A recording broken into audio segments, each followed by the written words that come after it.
and I'm here today to talk about our list of the most overpaid stars. The number that we're looking at here is called the payback number, and what it represents is this is how much the studios earn on average for every $1 they pay each star.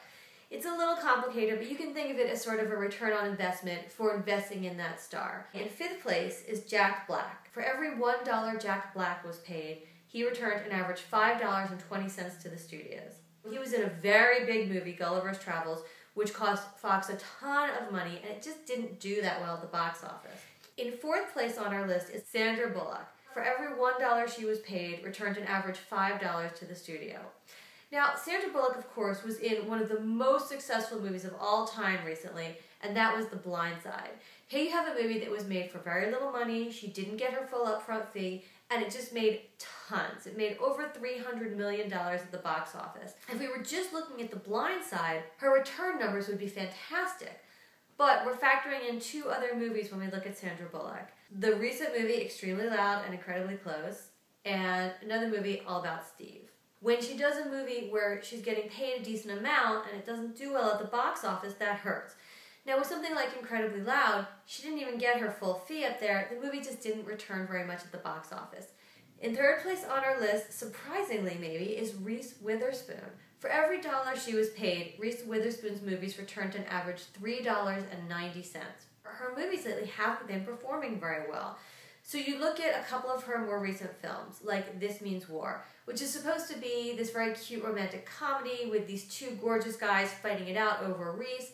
This movie it didn't do very well at the box office.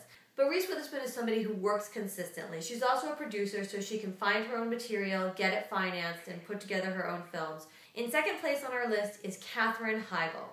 For every $1 she was paid, Katherine Heigl's movies returned an average $3.40. For a little while there, Katherine Heigl was really seen as the next it girl, the one who was going to be able to star in these big romantic comedies and earn a lot of money, and these films were going to be huge. Movies like 27 Dresses, which did really well. Unfortunately for Heigl, her films have not lived up to her potential. Films like One for the Money have done really poorly at the box office. So we're going to see her earning a lot less in her upcoming films. Topping our list this year is Eddie Murphy. We estimate that for every $1 Eddie Murphy was paid, he returned the studios an average $2.30. Now this is not a very good return on investment for the studios, and if you look at Eddie Murphy's recent films, it's easy to see why. Movies like 1,000 Words and Meet Dave and Imagine That have been colossal flops. Tower Heist was supposed to be a comeback for him, and it really wasn't. I think we're going to have to see Eddie Murphy go back to doing very small films where he can be really funny, work really cheaply, build his way back up into Hollywood's good graces to get those starring roles again.